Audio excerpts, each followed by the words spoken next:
Alerte coronavirus. Attention, attention, le coronavirus se transmet très facilement et fait des ravages. Pour l'éviter, le port du masque de protection est obligatoire en tout lieu. Dans l'administration publique ou privée, dans les réunions, les rencontres, dans les marchés, les magasins, les boutiques et lors des déplacements, le port du masque est obligatoire. Même dans les lieux privés, dès lors que l'on n'est pas seul, le masque doit être le fidèle compagnon.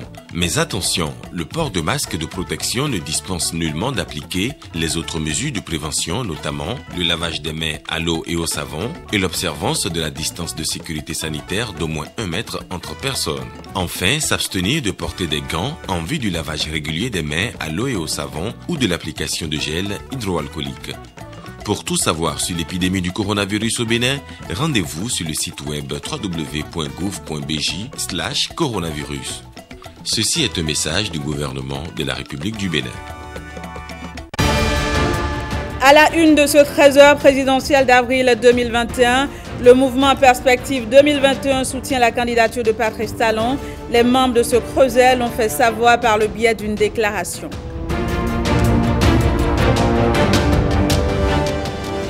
Après 3 mois d'intense activité, les députés de la 8e législature ont pris congé. La 2e session ordinaire au titre de l'année 2020 s'est achevée sur une note de satisfaction. Explication dans ce journal.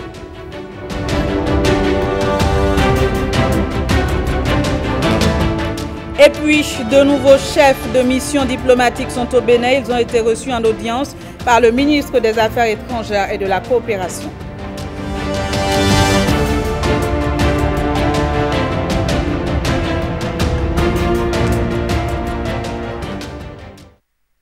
Vous êtes bien sur la chaîne nationale, bienvenue à toutes et à tous. Patrice Talon, candidat à la présidentielle 2021, un rêve devenu réalité pour le mouvement Perspective 2021.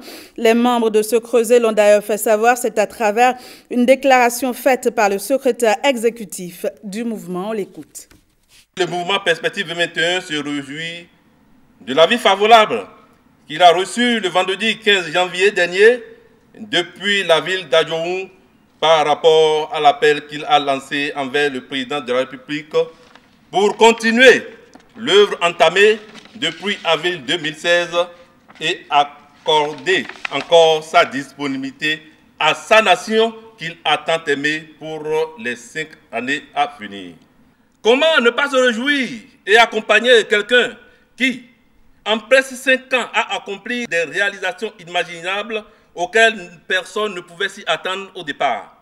Et ceci malgré les perturbations en cours de route, à savoir l'avènement de la pandémie qui a secoué tout le monde entier, la fermeture des frontières de notre pays avec le Nigeria et bien d'autres goulots qu'on ne saurait citer ici. Le président de la République inscrit que son gouvernement mérite une ovation et une reconnaissance par le peuple. Car nous pouvons dire qu'en matière de crédibilité, sur l'échiquier national et international, le Bénin a réussi à faire ses preuves et à montrer sa capacité. Et c'est là la mission que s'est assignée Perspective 2021. Sur le plan des affaires, un nouveau tribunal de commerce a été créé pour régler les différends entre commerçants. Les investisseurs désireux de faire des affaires dans notre pays peuvent y aller en toute quiétude et seulement en 20 jours. Les usines sont exonérées de droits et en bénéficient sur un délai de 5 à 12 ans. Sur le plan de l'économie, il est important de souligner que le Bénin fait partie des 6 pays ayant la possibilité de créer une entreprise en seulement 3 jours. Avant, il fallait attendre 2 mois pour avoir son registre de commerce, son attestation de CNSS et sa carte d'importateur. Notre revenu est de $1 200 et nous sommes aujourd'hui classés dans la même catégorie que la Côte d'Ivoire. Actualité politique toujours, le mouvement Alafia Pérenne a lui aussi tenu un point de presse ce jeudi à Cotonou. Occasion pour les membres de ce creuset d'apporter leur soutien au président Patrice Talon en vue des prochaines élections. Nous avons décidé de nous réunir en ces lieux pour féliciter publiquement le chef de l'État Son Excellence Patrice Talon. Le féliciter pour la tournée de reddition de comptes dans les 77 communes de notre pays, ce qui relève du domaine du jamais vu. En effet, de mémoire d'homme béninois, c'est une première que le président de la République en exercice, soucieux de rendre compte de ses actions, aille à la rencontre de ses mandants en parcourant par voie terrestre toutes les communes de notre pays. Le féliciter aussi et surtout pour avoir répondu à l'appel des milliers de Béninois en acceptant de continuer la dynamique afin de ne pas abandonner l'équipe de la rupture en si bon chemin, mais de la conduire jusqu'à destination avec un Bénin entièrement relevé dans lequel ces enfants seront enfin bien nourris, bien soignés, bien instruits, bien logés et enfin bien gouvernés. Sur toute l'étendue du territoire national, nous vous confirmons, nous, CCC, CCA et CCV, notre totale disponibilité, sans condition, à implémenter et à reproduire démocratiquement la victoire au premier tour des élections du 11 avril 2021 prochain, avec un taux élevé de participation. Intéressons-nous à présent à cette sortie des étudiants et collégiens. L'annonce du président Patrice Talon de briguer un second mandat ne laisse pas indifférents les étudiants béninois. Ils se sont eux aussi mobilisés pour saluer cette décision. Axel Dancy, Wenceslas Aroimon. Ils sont acquis à la cause de celui qui, pendant près de 5 ans, a semé le doute et gardé le suspense sur sa candidature. Patrice Talon a fini par lâcher le morceau à Adjoum. Il sera candidat à sa propre succession. Servir une cause aussi noble que celle du Bénin. Pour ma part, je resterai dans l'action permettant de renforcer la bonne gouvernance. Je serai candidat à cause de ça. La déclaration faite l'instant d'après, reconnaissance, engagement ou encore soutien, des mouvements associatifs et des jeunes étudiants et lycéens affluent. Au centre de loisirs Hall des Arts de Cotonou, les talons-fils que sont les étudiants des universités privées et publiques ou même des collégiens sautent de joie.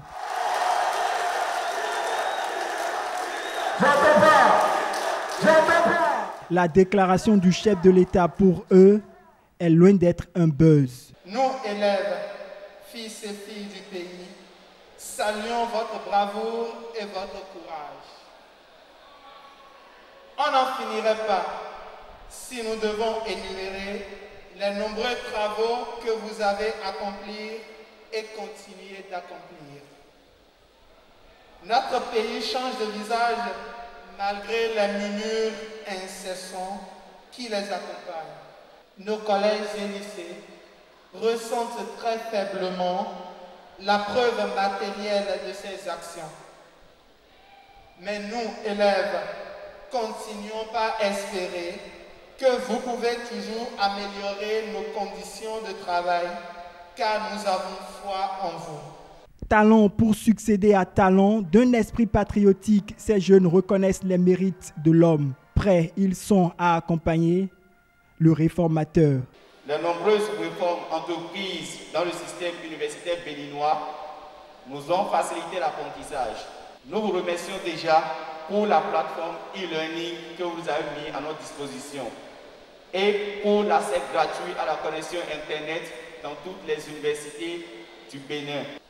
Vous nous avez permis depuis quelques années de passer des années sans grève, des examens à bonne date. Vous avez réorganisé le dispositif des cantines scolaires pour nos jeunes frères. En cette opportunité rarissime que vous nous offrez pour nous exprimer, nous, politiciens de l'université IGIP Africa, représentons les EPS au regard de la pertinence et de l'opportunité des réformes engagées dans notre secteur. Venons vous remercier, vous féliciter, vous encourager et vous prions de bien vouloir déjà au titre de cette fin de quinquennat nous aider à avoir le bout du tunnel. Nous, jeunes des 77 communes du Bénin, une fois encore, vous réitère notre soutien indéfectible afin de vous pousser plus loin et plus haut dans votre mission pour le développement de notre cher et beau pays, le Bénin. Talon, candidat à la présidentielle de 2021, pour ces jeunes, c'est un vœu qui est enfin exaucé. Ce journal se poursuit avec la première session ordinaire du Conseil départemental de concertation et de coordination au titre de l'année 2021. Elle a démarré ce vendredi à la préfecture du département de l'Atlantique à Alada. Entre autres sujets à l'ordre du jour, l'appropriation des textes relatifs à l'organisation des élections par les élus locaux. Gilles Dansou et Jules Akoikou. L'organisation pratique de la présidentielle d'avril 2021 occupe une place de choix dans cette session ordinaire du Conseil départemental de concertation et de coordination de l'Atlantique au titre de cette année 2021. Les élus locaux sont sensibilisés sur leur rôle et attitude à avoir pendant la période électorale afin de faire des élections des moments de fête. Nul parmi nous n'est sans savoir que depuis un moment et durant les mois à suivre, notre pays se trouve dans un tournant névralgique de sa destinée avec l'imminence de l'élection présidentielle. Il s'avère impérieux que les missions et rôles qui nous incombent, tant individuellement que collégialement, soient plus que jamais appréhendés et accomplis comme il se doit. L'ordre du jour de la présente session comprend notamment d'autres thèmes de grande actualité, à savoir la maîtrise des tests liés à l'élection présidentielle prochaine, s'agissant surtout du rôle du maire et du préfet en la matière, la dissémination du rapport sur l'état de la gouvernance locale au titre de l'année 2016 et l'appropriation des nouveaux tests ayant les marchés publics comme champ d'application. Nul doute désormais sur cette évidence que notre cher pays, le Bénin, bien installé sur de nouveaux et excellents rails, voit nettement dans son viseur les perspectives réconfortantes d'un avenir radieux. Une communication a été présentée sur l'appropriation du contenu des différentes lois électorales. Vous n'êtes pas sans savoir que c'est la première fois que le Bénin organise une élection en duo. Nous avons les candidatures, nous sommes habitués aux candidatures individuelles. Les réformes entreprises ont amené à une candidature en duo. Le président de la République sera élu, mais en duo. L'un pour assurer les charges républicaines du président de la République et le second, les charges du vice-président de la République, toutes choses prévues dans la constitution de notre pays. Les élus communaux du département de l'Atlantique viennent ainsi de renforcer leurs capacités en ce qui concerne la lecture des tests qui réglementent les élections au Bénin. Je vous le disais en titre, après 3 mois d'intenses activités, les députés de la 8e législature ont pris congé. La deuxième session ordinaire au titre de 2020 s'est achevée sur une note de satisfaction. Les députés ont pu examiner 11 lois et 7 questions orales avec débat. Firmin Bassao pour plus de détails. Adoption en seconde délibération de la loi numéro 2020-37 portant protection de la santé des personnes en République du Bénin. 3 questions orales avec débat. Voilà ce qui a constitué l'ossature de la plénière du mardi 19 janvier 2021. Dans ses prérogatives de contrôle de l'action gouvernementale, des questions orales ont été posées au gouvernement, suivies de débats. La première est relative à la régulation de la situation professionnelle des enseignants du secondaire, des fonctionnaires d'État employés comme moniteurs dans les universités nationales du Bénin. À ce jour, lorsque nous regardons ce qui se passe un peu partout dans nos universités, effectivement, leur nombre n'est même pas précis, puisque parfois cela se passe et échappe même au contrôle de certains responsables au niveau des universités, encore moins du ministère. À ce jour, Nous avons dénombré, par le biais des universités, un nombre de 45 pour ces moniteurs. Ceux dont il s'agit ici ne sont pas des doctorants. Ils ne travaillent pas sous des professeurs. Ils ont leurs heures réglementaires, ils ont des quotas horaires réglementaires pour des cours magistraux, des TP et des TD. Ils sont des agents permanents de l'État qui sont inscrits sur le tableau scientifique avec des lettres de mise à disposition. Il y en a qui ont des lettres de mise à disposition. Et au même moment, ils sont employés dans leur ministère normalement. Donc convenez avec moi que c'est une exploitation qui ne dit pas son nom. Le problème est au niveau de la fonction publique qui ne veut pas donner les certificats de mise à disposition, les attestations de stage ou de retour de stage, parce que les personnes au début ont été plus tôt ou trop tôt en stage ou n'ont pas eu le document avant de se rendre en stage, et quand ils sont revenus, lorsqu'ils ont recommencé à faire les formalités, il y a eu des bugs, des problèmes de personnes. On ne comprend pas ce qui bloque techniquement. Nous n'encourageons pas ceux qui sont instituteurs, peut-être avec BPC, BAC, à aller plus loin après. Et ce serait une perte pour le pays. C'est pourquoi je voudrais soutenir la proposition faite par le deuxième questeur tout à l'heure pour dire qu'il faut que le gouvernement trouve une réponse globale à cette préoccupation-là. Et moi, je pense que ce dossier est purement technique plus que politique. Et c'est pour ça que je demande humblement à nos collègues de suivre les recommandations des sachants. Les deux autres questions concernent l'accès et l'amélioration des soins de santé et la fourniture d'eau potable aux populations. Malgré le contexte sanitaire toujours marqué par la COVID-19 et la particularité de cette session consacrée prioritairement à l'étude du budget général de l'État, nous pouvons nous réjouir d'avoir accompli notre mission avec satisfaction et avec l'espoir de mieux faire les sessions prochaines. 11 lois votées, dont 8 lois ordinaires, une organique et 2 lois portant autorisation de ratification. Dans le domaine du contrôle de l'action gouvernementale, les députés ont examiné cette question orale avec débat, sans compter les nombreuses autres activités prévues ou non par le règlement de l'Assemblée nationale. On reste à l'Assemblée nationale où le président de l'institution a reçu en audience le nouvel ambassadeur de la France près le Bénin. Les deux hommes ont échangé sur le fonctionnement des institutions de la République, mais aussi du scrutin présidentiel à venir. Je voulais d'abord remercier Monsieur le Président de l'Assemblée nationale. Il m'a reçu parce que je souhaitais lui rendre une visite de courtoisie. Cela fait maintenant 4 mois à peu près que je suis au Bénin et il me semblait tout à fait normal de venir me présenter. Nous avons échangé sur un certain nombre de sujets. Bien sûr, le fonctionnement des institutions béninoises. Cela m'intéressait de connaître le mécanisme parlementaire ici et puis le fonctionnement général des institutions. Donc le président m'a apporté beaucoup d'indications, mais c'était tout à fait intéressant pour moi.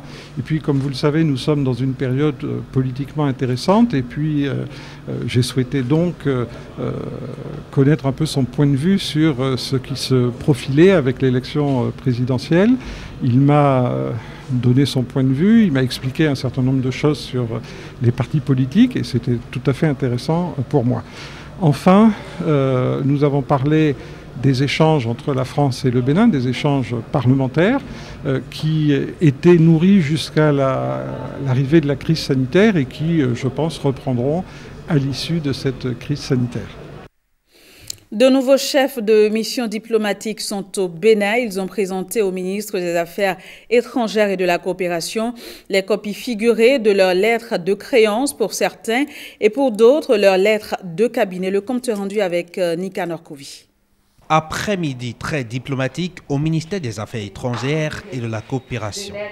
Le maître de séance, Aurélien Agbenossi, y reçoit tout d'abord les copies figurées des lettres de créance de 2 nouveaux ambassadeurs.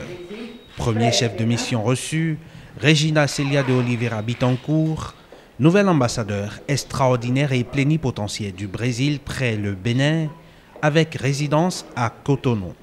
En provenance du Burkina Faso, où elle représentait le Brésil depuis 2014, Regina Célia de Oliveira Bittencourt est une diplomate de carrière, entrée au ministère brésilien des Affaires étrangères en 1983 en tant que 3e secrétaire. À son nouveau poste, c'est dans les liens historiques entre Brésiliens et Béninois qu'elle entend puiser les éléments de sa mission.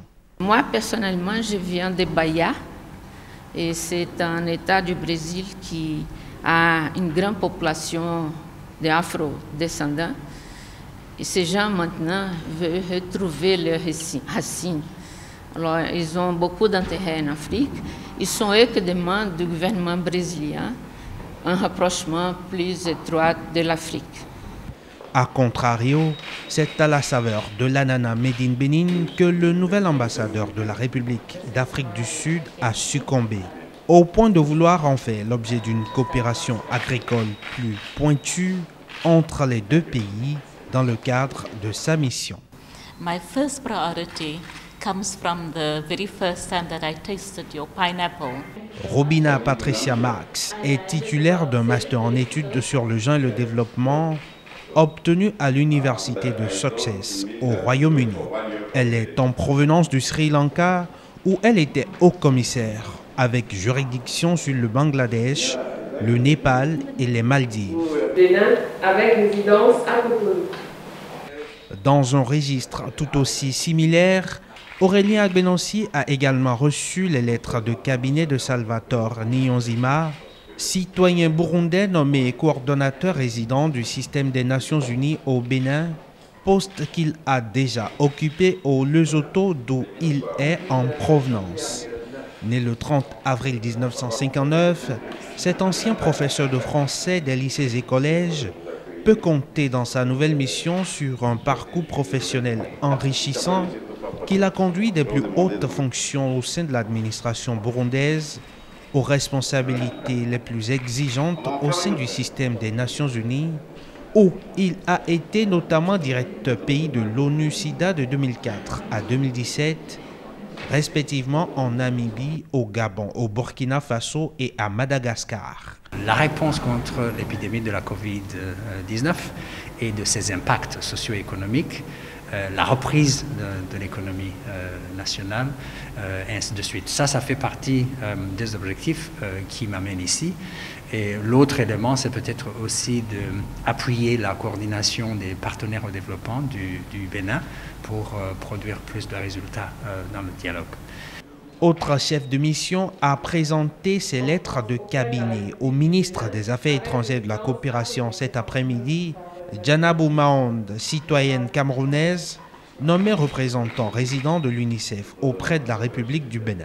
Cette spécialiste de la protection de l'enfance est entrée au Fonds des Nations Unies pour l'enfance en 2006. J'espère que dans les prochaines années que j'ai à passer ici, nous allons renforcer cette étroite collaboration qui existe déjà entre le gouvernement du Bénin et l'UNICEF pour réaliser les droits des enfants, des femmes et des jeunes dans les différents domaines que j'ai mentionnés. Avec ces 4 nouveaux chefs de mission, le corps diplomatique accrédité au Bénin s'étoffe un peu plus encore, preuve peut-être du dynamisme d'une diplomatie béninoise active, tant sur le bilatéralisme que sur le multilatéralisme.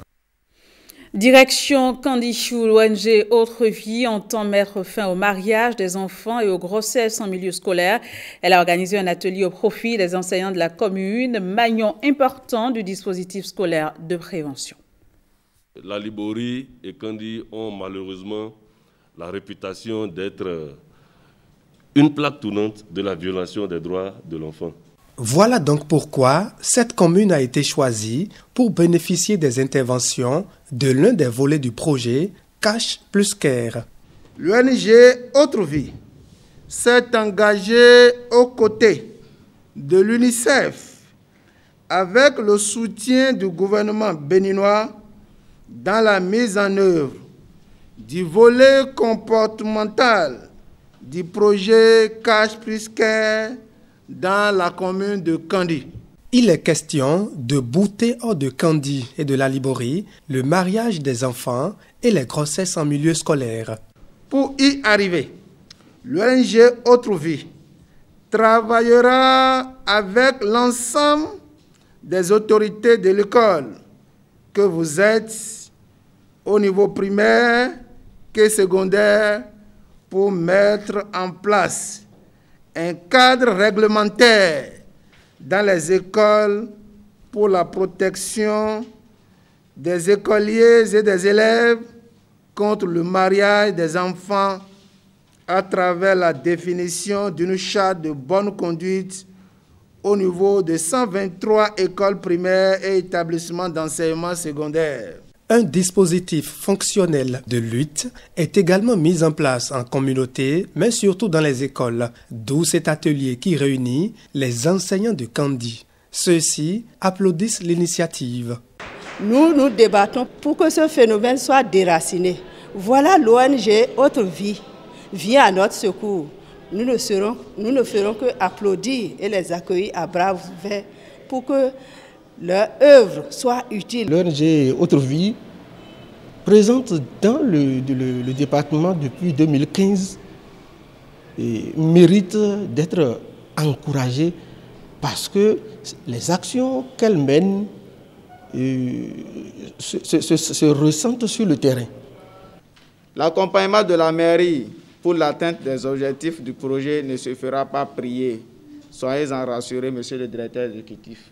2 communications ont été présentées au cours de cet atelier aux participants. L'un sur le dispositif fonctionnel de lutte dans les écoles et l'autre sur les principaux enjeux du projet. Et puis, consolider les connaissances des femmes en matière d'éducation et d'intelligence financière. Le réseau des femmes leaders africaines outille les femmes élues communales sur cette thématique depuis ce jeudi à Cotonou. L'initiative est appuyée par le ministère des Affaires sociales. Rebecca Kenjaonde et Benjamin Denayon.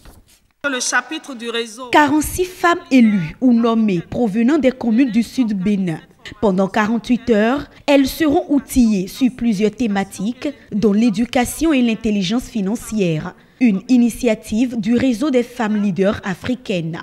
L'idée derrière est d'amener ces femmes à prendre leur marque et à mieux gérer les postes de responsabilité dont elles ont la charge. Il s'agira de mettre en place un cadre de formation, d'information, d'accompagnement et de promotion des femmes élues ou nommées, de faciliter l'intégration des femmes élues ou nommées à leurs nouvelles fonctions, de travailler à faire des femmes élues ou nommées des références de façon technique dans leur domaine, de faire des femmes élues ou nommées un modèle dans la gestion de la chose publique et des actrices de plaidoyer. Le choix du thème est fait à dessein. Il s'agit de rendre la femme autonome, de lui donner des outils nécessaires pour la gestion de ses biens et des biens publics.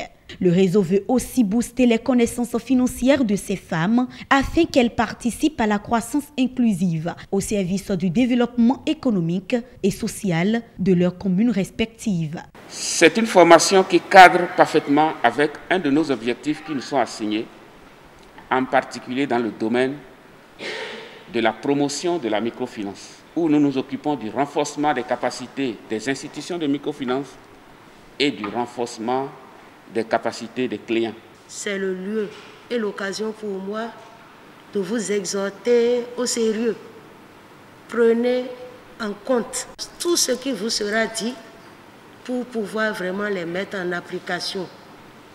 Rien n'a jamais été facile pour les femmes que nous sommes et nous avons toujours besoin d'accompagnement. Institué par les Nations Unies sous l'égide de ONU Femmes, le réseau des femmes leaders africaines s'est installé au Bénin depuis 2020. Il a pour mission de renforcer le leadership des femmes africaines en apportant des changements axés sur la paix, la sécurité et le développement sur le continent. Et voilà qui vient mettre un point final à ce journal. Merci de votre attention. Au revoir et très bel après-midi à toutes et à tous.